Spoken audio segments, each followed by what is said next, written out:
Yo yo yo yo, salut tout le monde, comment va? C'est Lord Vendetta avec vous, j'espère que tout le monde va bien, j'espère que tout le monde passe un merveilleux. On est jeudi aujourd'hui? Jeudi ou mercredi? Je me rappelle plus la vérité, j'ai même pas, j'ai perdu la notion du temps. Comme vous le savez, je suis au Portugal, je suis en plein milieu de la campagne, derrière moi il y a l'océan, magnifique vue. Je ne sais pas si vous me suivez sur Instagram, mais c'est juste incroyable là où je suis, là c'est vraiment apaisant, c'est tranquille, c'est la vie de la campagne quoi. T'as les vaches juste à côté de moi, je les vois. Elles sont toutes grosses, marron, de la verdure partout.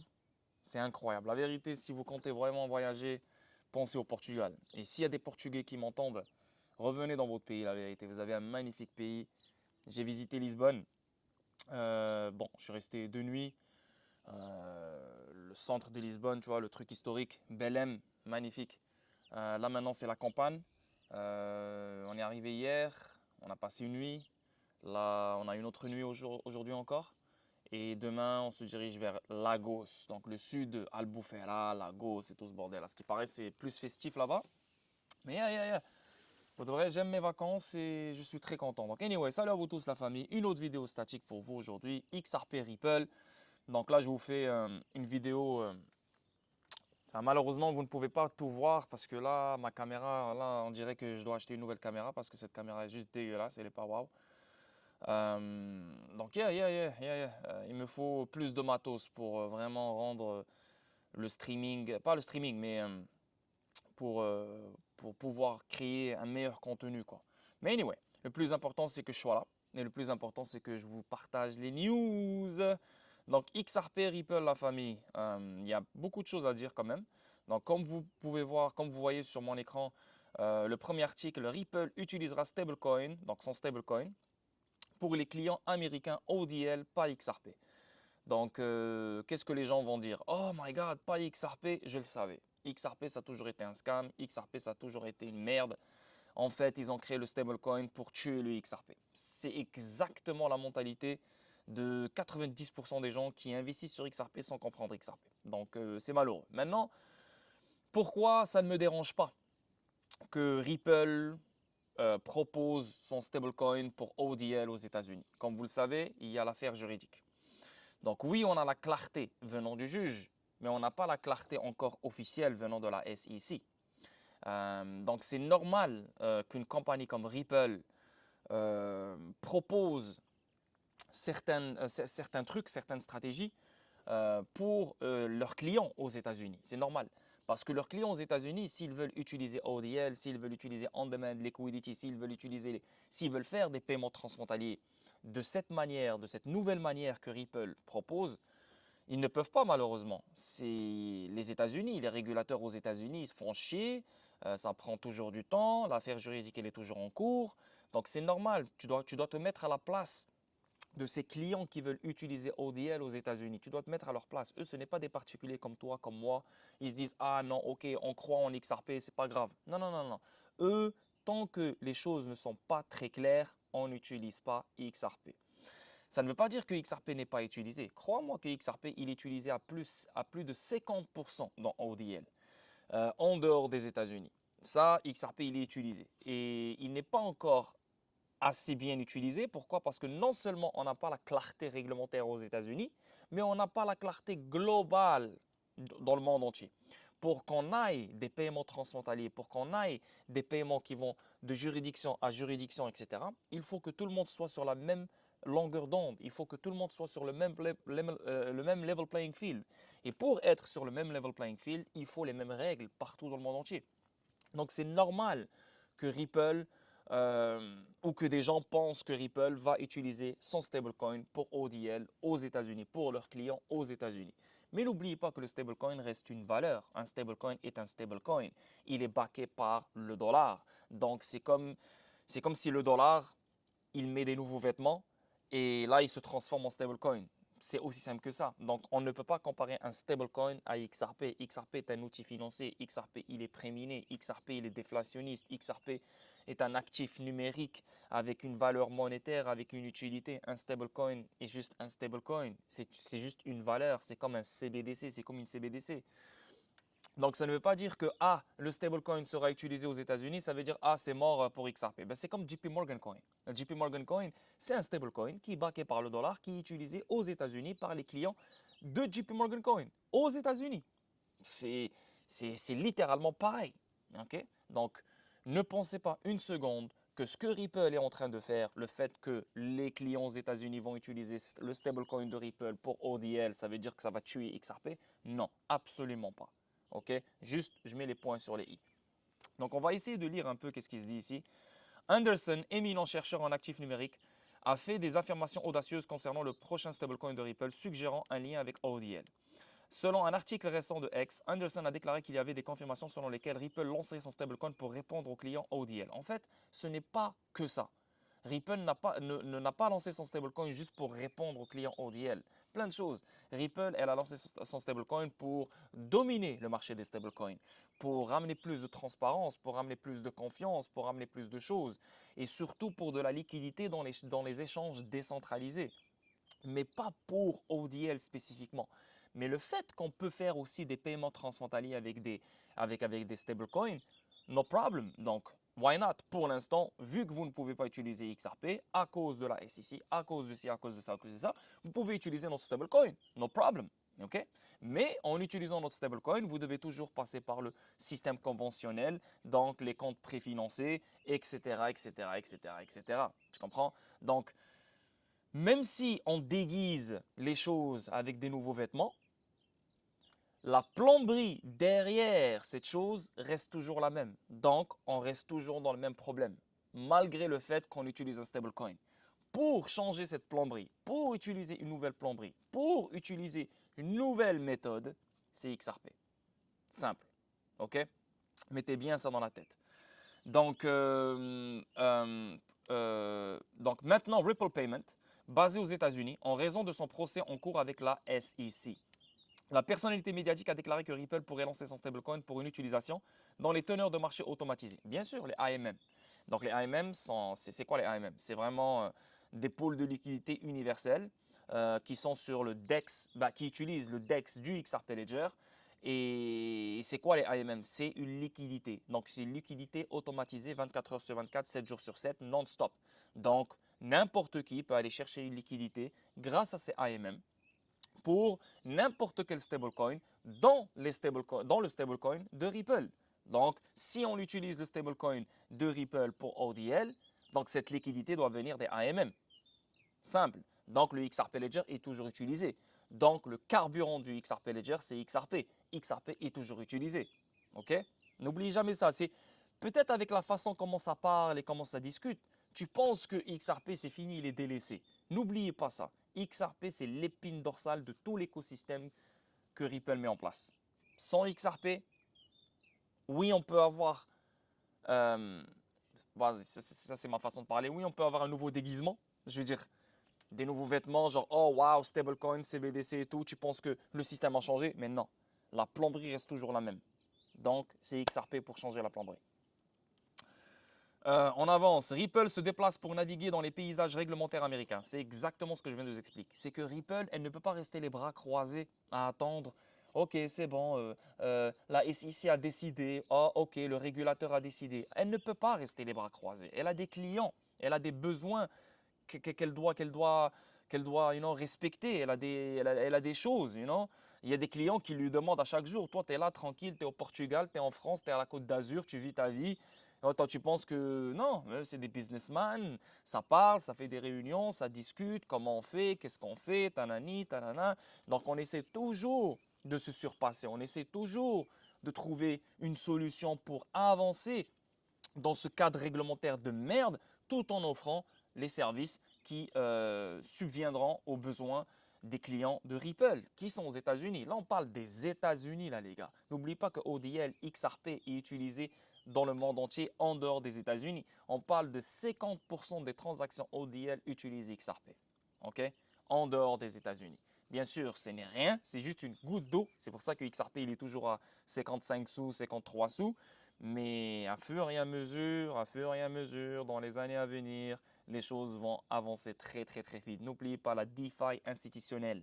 La DeFi institutionnelle, ce n'est pas la DeFi des particuliers ou je sais pas quoi. Ça, c'est la DeFi institutionnelle. C'est des milliards et des milliards et des milliards et des milliards et des milliards. Il faut juste des protocoles, il faut plus de confiance, il faut améliorer la confidentialité, il faut plein de choses. Et ça, on est en train de le construire, on est en train de le développer. C'est juste que toi, tu ne le vois pas. Tout ce que tu vois, toi, tu veux juste que le prix monte, comme ça, sans raison. C'est pas comme ça que ça marche. Donc, hier, Ripple se déplace pour naviguer dans les paysages réglementaires américains. Les remarques d'Anderson suggèrent que la décision de Ripple de rester stable correspondrait à sa nécessité de naviguer dans le paysage réglementaire américain. La société est actuellement impliquée dans une bataille juridique avec la SEC, c'est exact ça, on le sait. Bien qu'un tribunal fédéral à New York a déclaré les ventes au détail de XRP de Ripple comme des contrats de non-investissement, il a conclu que la société avait violé les lois sur les valeurs mobilières en vendant de XRP à des clients institutionnels. Donc, si on vend des XRP à des clients institutionnels, qu'ils vont utiliser ODL, on est dans la merde. Si on fait ci, on est dans la merde. Si on fait ça, on est dans la merde. Donc tout ce qui a rapport avec XRP, on est dans la merde. Donc on ne peut pas fermer les portes, on ne peut pas fermer les rideaux. On ne peut pas dire à nos clients, ok, ciao, c'est fini, on ne peut rien faire. Tant que les régulateurs traînent la patte, nous, on ne peut rien faire. Notre business, il est mort. Non, impossible. Impossible. C'est pour ça que nous, on est derrière Ripple et c'est pour ça qu'on aime Ripple et c'est pour ça qu'on investit sur les produits de Ripple comme XRP. C'est parce que c'est une compagnie qui est très honnête. C'est une compagnie qui est là pour résoudre des choses extrêmement importantes. Ce n'est pas une compagnie qui essaie de s'enrichir. Brad Garlinghouse, il est multimillionnaire. David Schwartz, multimillionnaire. Chris Larsen, multimilliardaire. Tous les autres, ils sont tous fucking multimillionnaires. Ils n'ont pas besoin de cet argent parce qu'ils vont faire plus d'argent à fur et à mesure. Toi, tu penses qu'ils vont faire l'argent avec XRP et c'est là qu'ils vont devenir riches. Ils sont déjà riches. Ils peuvent t'acheter, toi et ta famille, x10, frérot. Et n'oubliez pas, Ripple va aller en IPO. Ripple va être public. Et ces gens-là vont faire plus d'argent, encore plus, x3, x4, x5 l'argent qu'ils ont maintenant. Chris Larsen, il va devenir trillionnaire, sa race. Brian Garcia va devenir milliardaire une fois qu'ils vont aller IPO. Pourquoi? Parce que non seulement ces personnes, ils ont des actions de Ripple, donc ils ont énormément d'actions de Ripple, et aussi, bien sûr, ils ont leur XRP, leur propre XRP, bien sûr. Comme David Schwartz, il l'a dit lui-même, il possède entre 1 million et 10 millions de XRP. Ça, c'est correct. Mais ces gens-là, n'oubliez pas que leur argent, déjà, ils sont multimillionnaires, mais leur argent viendra par... elle va s'amplifier quand Ripple va aller IPO. OK? Donc, c'est pour ça que ce n'est pas une compagnie, ce n'est pas un groupe de personnes qui est là juste pour surfer sur la vague et ok, c'est bon, on a fait notre argent, allez, se casse, on va faire un rock pool, on va se casser, on va voler. Non, non, non, non, ça n'a aucun rapport. La preuve, c'est comment ils bougent, comment ils font leurs moves, comment ils cherchent des stratégies pour bypasser ces régulations, etc. Ça te prouve qu'ils sont là pour rester, ils sont là pour changer la donne, quoi. Donc, yeah. Tant que c'est XRP, tant qu'il n'y a pas de clarté, tant qu'il n'y a pas de cadre réglementaire, on utilisera le stablecoin de Ripple aux États-Unis pour les paiements transfrontaliers. Aucun problème. Moi, je ne vois aucun mal. C'est juste ceux qui ne comprennent pas XRP qui vont voir le mal dans ça. Ok. Cette bataille juridique qui dure depuis plusieurs années a affecté les opérations de Ripple aux États-Unis, normal. La société se concentrant désormais sur les clients situés à l'extérieur du pays, comme Tranglo. Rappelez-vous, la dernière fois, je vous ai parlé de Tranglo. 25 et plus corridors que Tranglo détient, contrôle. 40% de Tranglo est détenu par Ripple. N'oubliez pas le nombre de banques connectées à Tranglo. Et Tranglo utilise XRP et pas le stablecoin de Ripple. Le stablecoin de Ripple sera utilisé pour ODL seulement aux États-Unis. OK? Parce que si on utilise le stablecoin de Ripple qui est backé par le dollar pour les paiements transfrontaliers partout dans le monde entier, ben c'est comme si on donne la dominance au dollar. C'est comme si on renforce la dominance du dollar.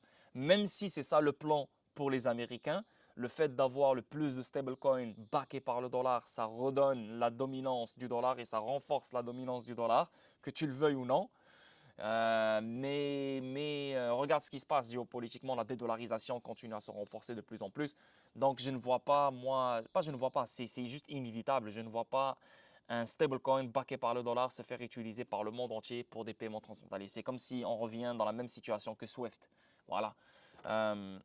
Donc, pour les paiements transfrontaliers partout dans le monde entier, on utilisera XRP, que tu le veuilles ou non. Pourquoi? Parce que c'est une monnaie neutre, aucune juridiction ne le contrôle, c'est une monnaie supranationale. Ok. Donc, le PDG de Ripple, Brian Garza, a déclaré que 95% de ses clients ne résident pas aux États-Unis.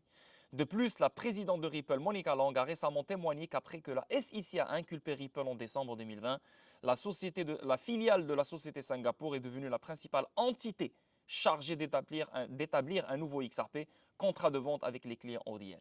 Donc là maintenant, ce n'est plus aux États-Unis. Là maintenant, la filiale de Singapour de Ripple, c'est elle qui gère tout ce qui est, euh, tout ce qui est, euh, tout ce qui est ODL, donc XRP, dans le monde entier, quoi. Donc ça, c'est fini. Ils sont sortis des États-Unis. Donc là maintenant, la filiale de Singapour de Ripple, c'est elle la principale entité chargée d'établir un nouveau XRP. Contrat de vente avec les clients ODL. Donc les contrats de vente se font à Singapour. Donc Ripple, si elle veut vendre des XRP pour des activités ODL, elle va le faire à partir de Singapour et non à partir des États-Unis. OK? Parce que les États-Unis, ils ont compliqué la chose. C'est ce que c'est fait exprès ou pas? Ah non, je m'en bats les couilles. Mais ça c'est juste les gens faibles et les gens fragiles qui vont vraiment se faire endoctriner par cette situation de régulateur et je sais pas quoi aux États-Unis. Mais je sais pas à quoi ils jouent les Américains. Je ne sais pas à quoi ils jouent. Ils sont vraiment en train de faire des nœuds sur des nœuds sur des nœuds sur des nœuds. Et là, ça va devenir compliqué pour eux, plus que n'importe quel pays, tu vois.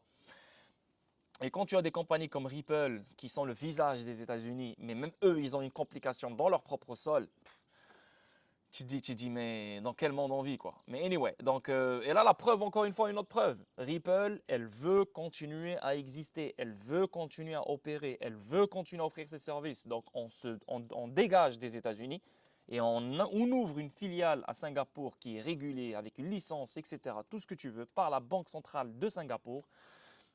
Et de là-bas, on offre les nouveaux contrats ODL. Donc, les gens qui veulent, pas les gens, mais les entités qui veulent acheter du XRP directement de chez Ripple, ben, ils peuvent le faire de Singapour. Donc, qu'est-ce qui va se passer? Ça veut dire s'il y a des compagnies américaines qui veulent se procurer du XRP pour utiliser ODL, ben, ils vont se le procurer directement de la filiale Ripple à Singapour.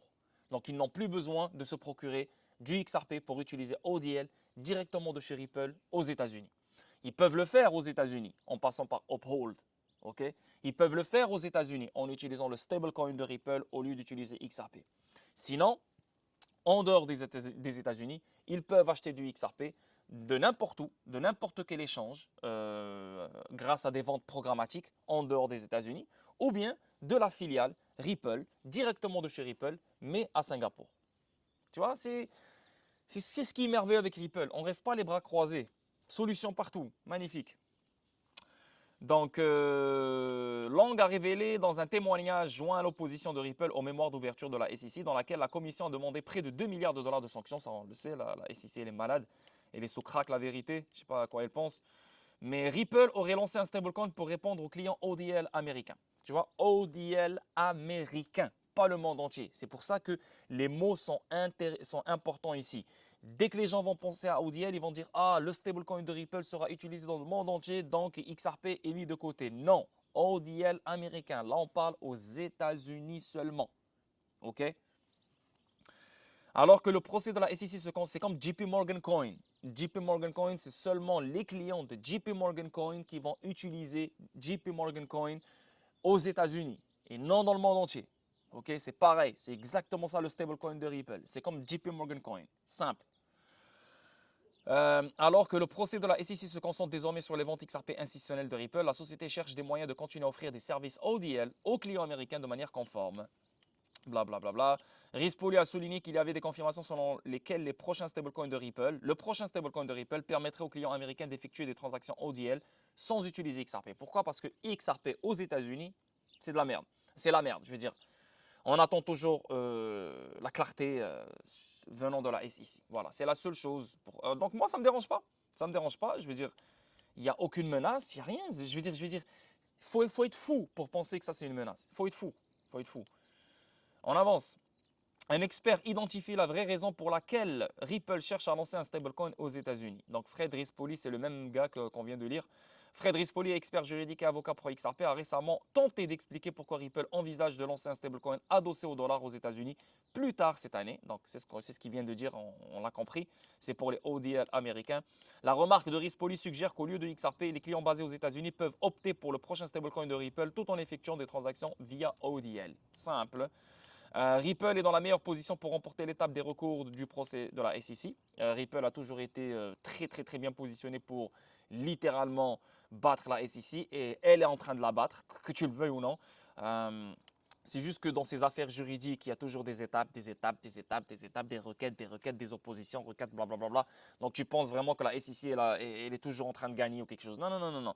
Juste la SEC, elle est en train de profiter de la loi, elle est en train de faire du va-et-vient, mais comme tu le sais depuis le début de cette affaire juridique, la SEC, regarde, pense à un truc comme ça. La SEC, au début de l'affaire juridique, elle avait un manteau, elle avait une tuque, elle avait des gants, elle avait des jeans, elle avait une chemise, elle avait un col roulé, elle avait des souliers, elle avait des chaussettes, elle avait tout. À fur et à mesure qu'on avance dans cette affaire juridique, la tuque elle est partie, le manteau il est parti, les choses sont parties, le pantalon il est parti, le col roulé il est parti. Là, imagine la SEC comme un humain. Ok, la SEC c'est un humain. Imagine la SEC, il lui reste que la culotte. C'est que la culotte qui lui reste. Le moment où on lui enlève la culotte, elle va courir se cacher. Simple. Et avec cette culotte, la SEC se prend pour je ne sais pas qui, tu vois. Donc elle essaye encore d'aller chercher, de tenir, de résister. Le deuxième circuit, elle n'a aucune chance. Là maintenant, le 2 milliards qu'elle vient de poser, tu vois, elle essaye d'intimider, elle essaye de faire peur. Non seulement elle essaie d'intimider Ripple, mais elle essaie d'intimider les autres aussi, comme quoi, hey, j'arrive, soyez prêts, préparez mon argent, tu vois, parce qu'avec vous, je ne vais pas rigoler aussi. Tu vois, donc c'est comme si elle lance un message, mais n'oubliez pas en même temps que la SEC, depuis très longtemps, les projecteurs sont sur elle. Elon Musk, depuis longtemps, il a fait des alarmes concernant la SEC. Plein de monde, avant la crypto, plein de monde se sont plaints de la SEC, comme quoi ils font n'importe quoi. Et là, ces marchés-là qui a existé, qui vient d'exister, qui est la crypto, a réveillé non seulement ceux qui sont au top, mais ça a réveillé tout le monde sur la SEC. Et je pense que c'était voulu. Je pense que la SEC, elle est arrivée à un point où le monde ne peut plus avancer en ayant une agence corrompue, intimidante, tout ce que tu veux, surtout en ayant un nouveau monde qui est en train de se mettre en place. On ne peut pas avoir une agence comme celle-là, qui est extrêmement traditionnelle et qui ne veut pas se moderniser. Le Congrès s'est réveillé, la Maison-Blanche s'est réveillée, tout le monde s'est réveillé. Donc c'est juste une question de temps pour que la SEC, et je ne suis pas en train de dire que la SEC va disparaître. Tout ce que je sais, c'est que la SEC va perdre beaucoup de son pouvoir. Et Gary Gensler, là bientôt, il va finir ses 4 ans. N'oubliez pas que Gary Gensler, c'est un démocrate. N'oubliez pas que le prochain président sera un républicain. Donc j'imagine que Gary Gensler va finir bientôt. Son règne, son mandat va finir. Et j'imagine que le prochain chef de la SEC sera un républicain. C'est sûr. Ça va de soi. Donc est-ce qu'il va démissionner? Non, je ne pense pas qu'il va démissionner. Mais Gary Gensler, dans ces 4 ans-là, il a suivi les règles, il a suivi les ordres, il a suivi le script. Parce que ce gars-là, quand il était au MIT, quand il était libre, il disait les vraies choses. Mais une fois il est devenu le gouverneur de la SEC, il s'est transformé, il est devenu bipolaire. Donc ça montre qu'il est contrôlé, ça montre qu'il cherche, un meilleur statut plus tard. Donc il doit fermer sa gueule, lire le script, obéir aux ordres s'il veut une meilleure carrière après. Donc je ne sais pas qu'est-ce qu'il va être après. Est-ce qu'il va être chef du Trésor après?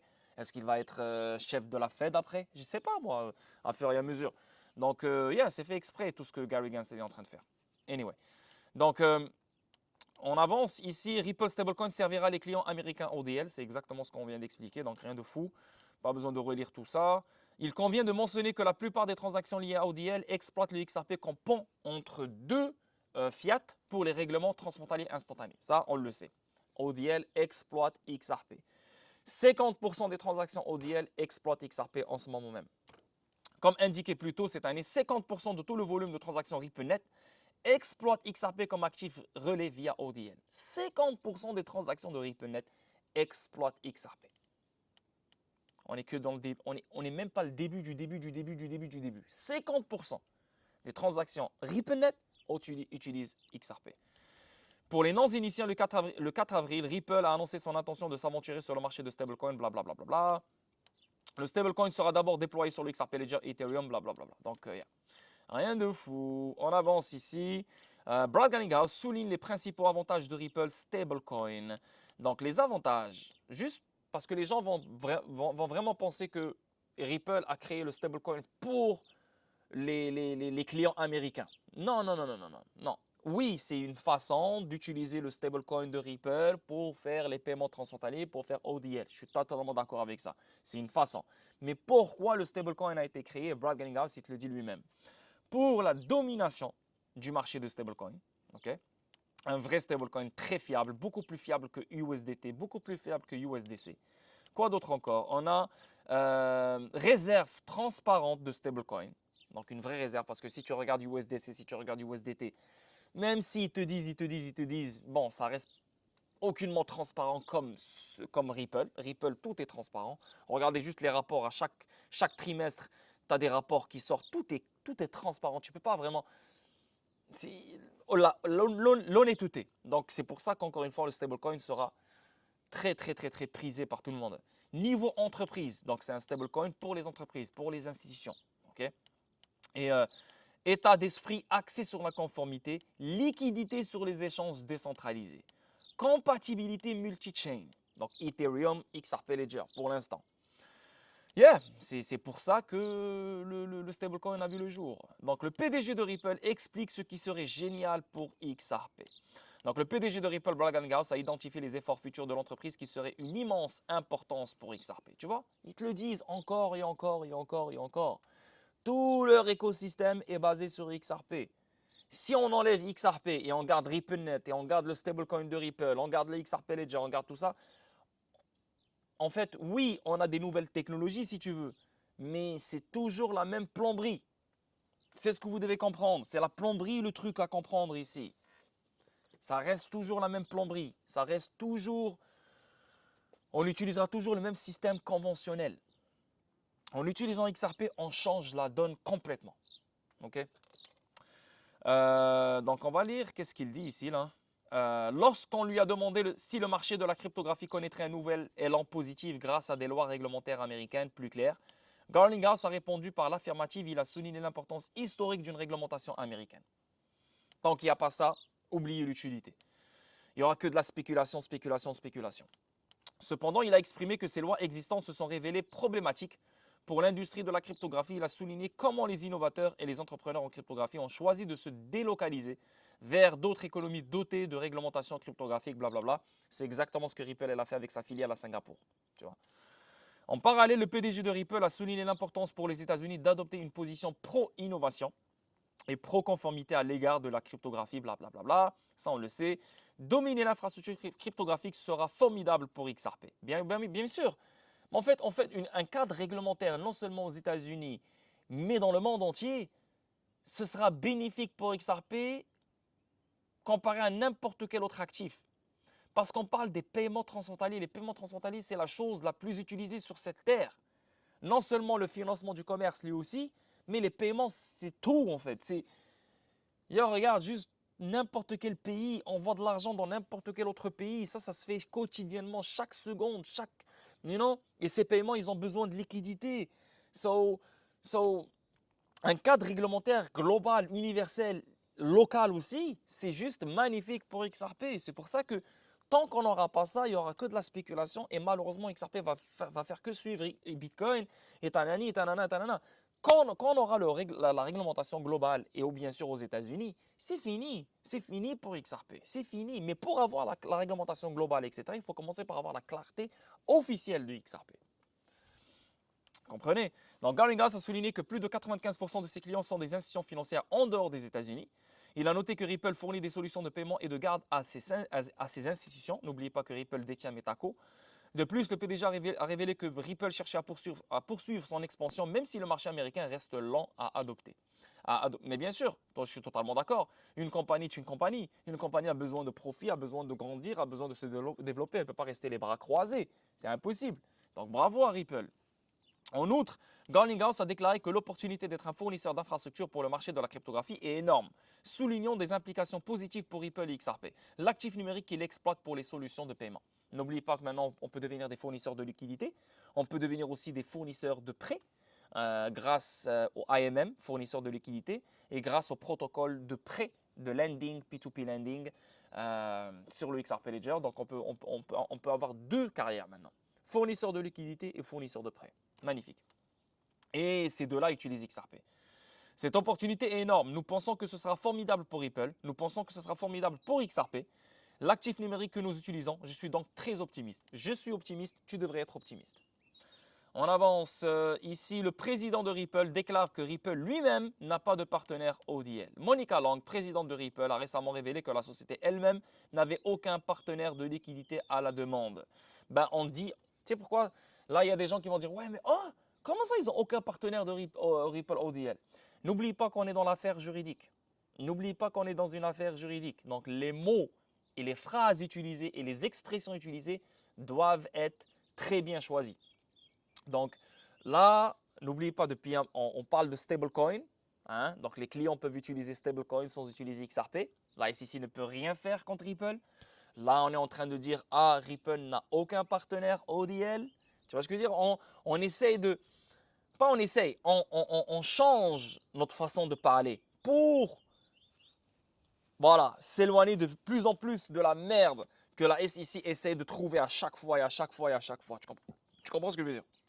Mais Ripple, elle a des partenaires ODL en dehors des États-Unis. T'es ouf, toi, ou quoi? Tu penses qui achète des XRP directement de chez Ripple? C'est des partenaires ODL. C'est des fournisseurs ODL qui sont partenaires avec Ripple. You know?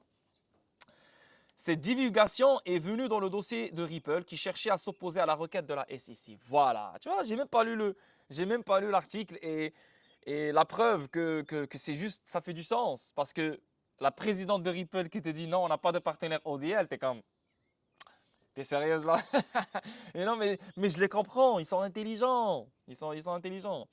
Euh, pour obtenir des recours et pour obtenir un jugement final, le président de Ripple était l'un des dirigeants qui ont témoigné pour soutenir l'opposition de l'entreprise à la demande de la SEC d'amende d'environ 2 milliards de dollars. Donc là, on essaie de vraiment faire comprendre qu'on n'a pas de partenaire ODL, on a zéro que dalle. Calmez-vous avec votre amende de 2 milliards de dollars. Le témoignage de Lang a eu un poids considérable en raison de son implication pendant 11 ans chez Ripple et de sa supervision actuelle du comité de conformité et de gestion de risque de l'entreprise. Distribution XRP de Ripple via la filiale de Singapour. Voilà. Maintenant, si on veut acheter du XRP directement de chez Ripple, si on est un fournisseur ODL et on veut utiliser XRP, mais on veut directement l'acheter de chez Ripple sans passer par les échanges, alors on passe par la filiale de Ripple basée à Singapour.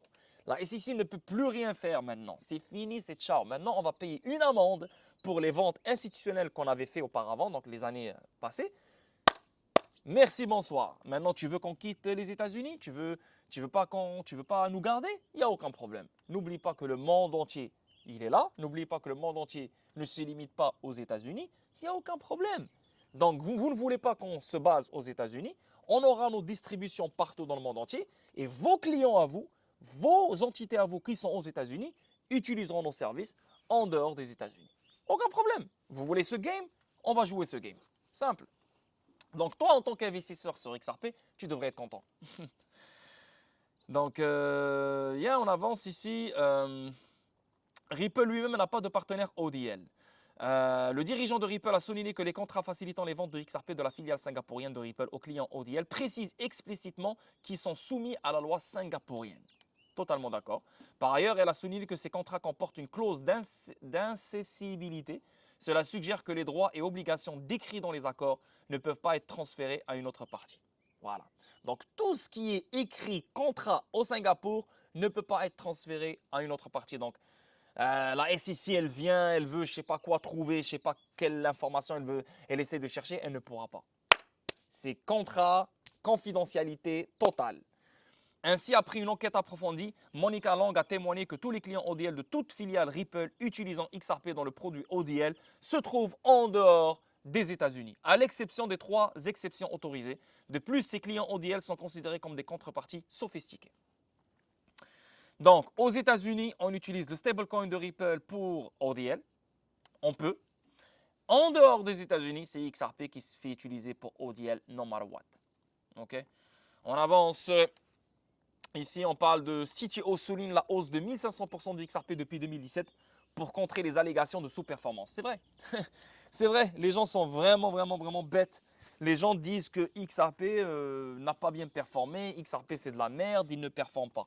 Pourquoi? Parce qu'ils voient les alts performer, performer, performer, performer. Et XRP, il reste à sa place. Mais ils oublient les gens. Les gens, ils ont des mémoires de poisson rouge. En 2018, XRP, il a fait une folie. Et depuis qu'il a fait une folie, il est toujours dans une structure haussière. Et quand tu regardes comment les autres altcoins, comment ils se sont fait démonter, 60%, pas que 60%, comment tu les vois se faire démonter depuis le bear market, depuis le début du bear market, et quand tu les compares à XRP, XRP a très bien performé, plus que n'importe quel autre alt. Tous les alts réunis, XRP a mieux performé que eux tous. C'est juste que tu ne le vois pas. Tu ne le vois pas. Tu ne le vois pas parce que toi, tu t'attends à voir XRP te faire 200%, 300%, 1000%, 2000%. Ah, ok, il a bien performé. C'est pas comme ça que ça marche. Regarde sa charte et regarde la charte des autres tokens. Le mec, il a performé avant tout le monde, mieux avant tout le monde.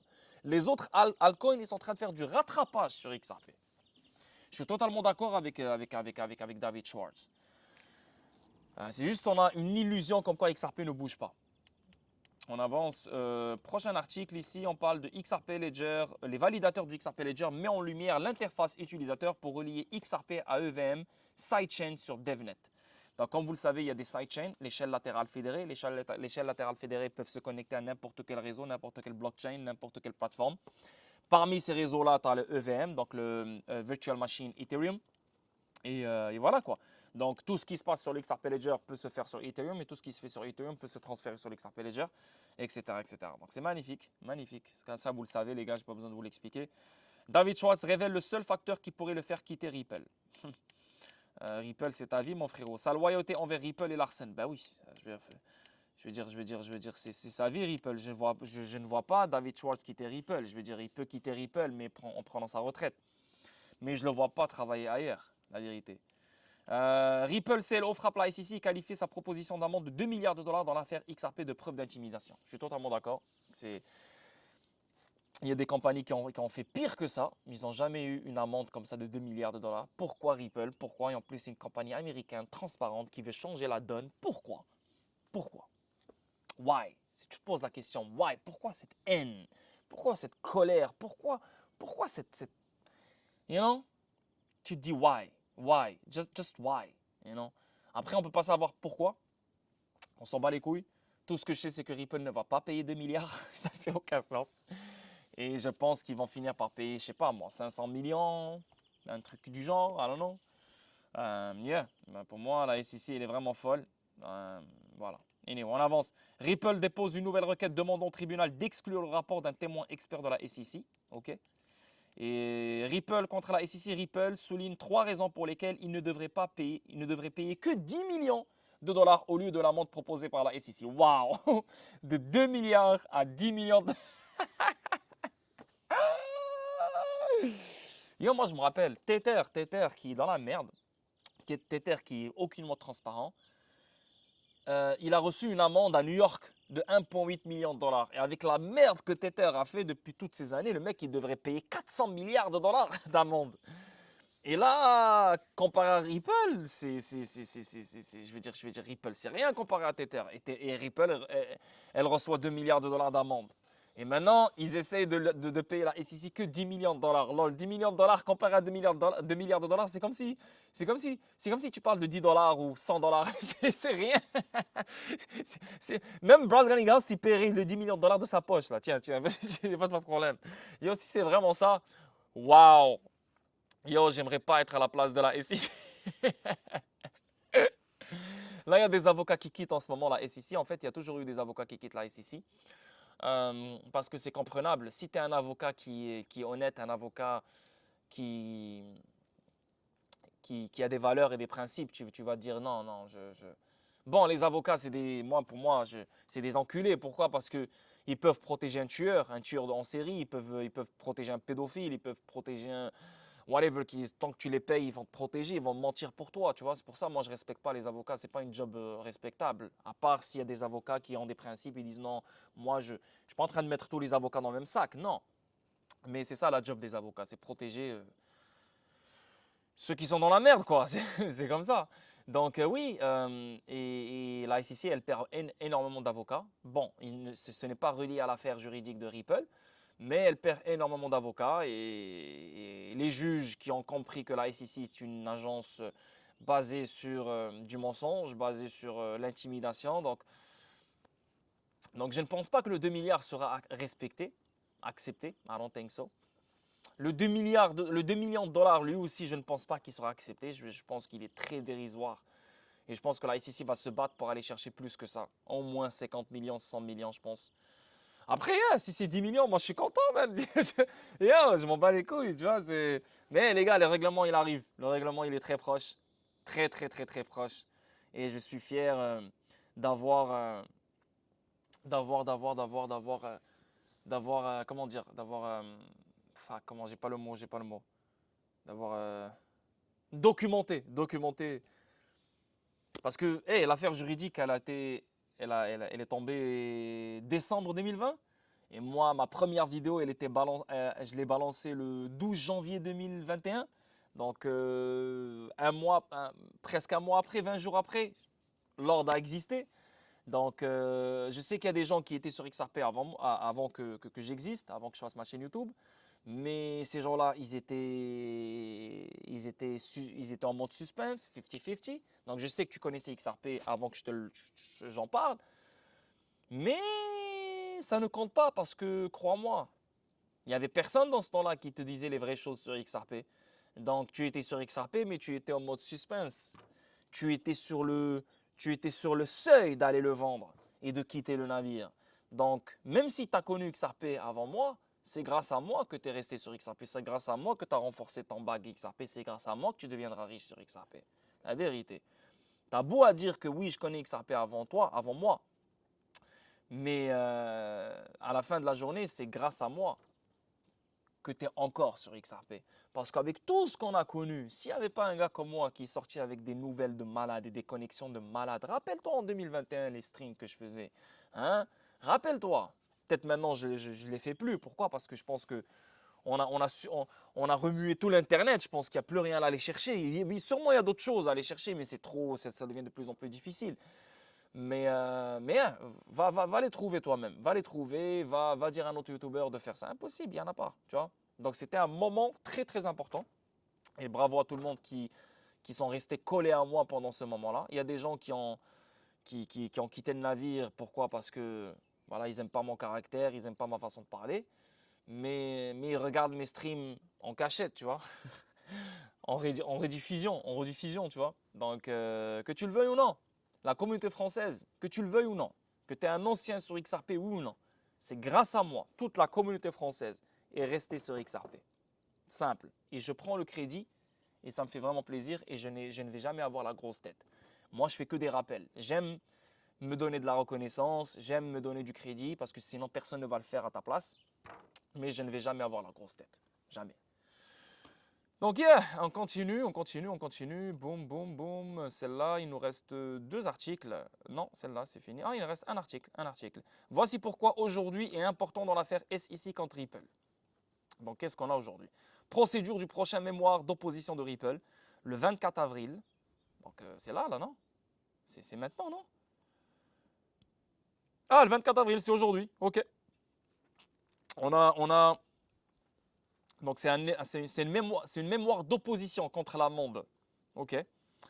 Donc, aujourd'hui, il y a un mémoire qui sort. Donc, il faut ouvrir l'œil. Les demandes de la SEC suscitent des réactions. Donc, les demandes de 2 milliards de dollars, ça ne fait aucun sens. À quoi s'attendre dans la mémoire de Ripple? Donc, il est intéressant de noter que le PDG de Ripple a donné une idée de ce à quoi la communauté cryptographique devrait s'attendre dans le mémoire de l'opposition, notant que la société exposerait l'agence de régulation. Ouh, OK. Il y a une opposition de fou qui arrive aujourd'hui là. J'ai hâte. On ne sait pas comment Ripple envisage de s'opposer à la SEC. Cependant, des spéculations ont émergé selon lesquelles Ripple pourrait tirer parti de la décision rendue par le deuxième circuit dans l'affaire SEC contre Govil, selon laquelle la SEC n'a droit à la restitution du vendeur que lorsque les acheteurs subissent des pertes financières. Jusqu'à date, il n'y a personne qui a, qui a subi des pertes financières. La vérité, il n'y a personne. Oui, il y a des gens qui ont perdu, à part si tu as vendu, tu as paniqué. Je suis d'accord, mais non. Les vrais qui sont sur XRP, c'est des holders, des vrais. Si Ripple exploitait la décision Govil, la société pourrait demander à la juge Annelisa Torres d'imposer la restitution sur la base de la décision du deuxième circuit. Ça a l'air intéressant, même si je ne comprends pas ce qu'ils veulent dire ici par la décision Govil ou je sais pas quoi. Mais ça a l'air bon, ça a l'air bon. Je vois que la Ripple est très chaude. House qui est en train de faire des tweets. Je viens de les voir. Donc voilà la famille. Une bonne vidéo de 45 minutes du Portugal. Cette vidéo, elle va toujours rester dans l'histoire. Du Portugal, ça fait vraiment plaisir. Yeah. Je vais faire un stream tout à l'heure sur YouTube pour vous montrer l'endroit où je suis. C'est agréable, c'est vraiment cool. Et voilà les gars, la famille, prenez soin de vous. J'espère que vous allez aimer la vidéo.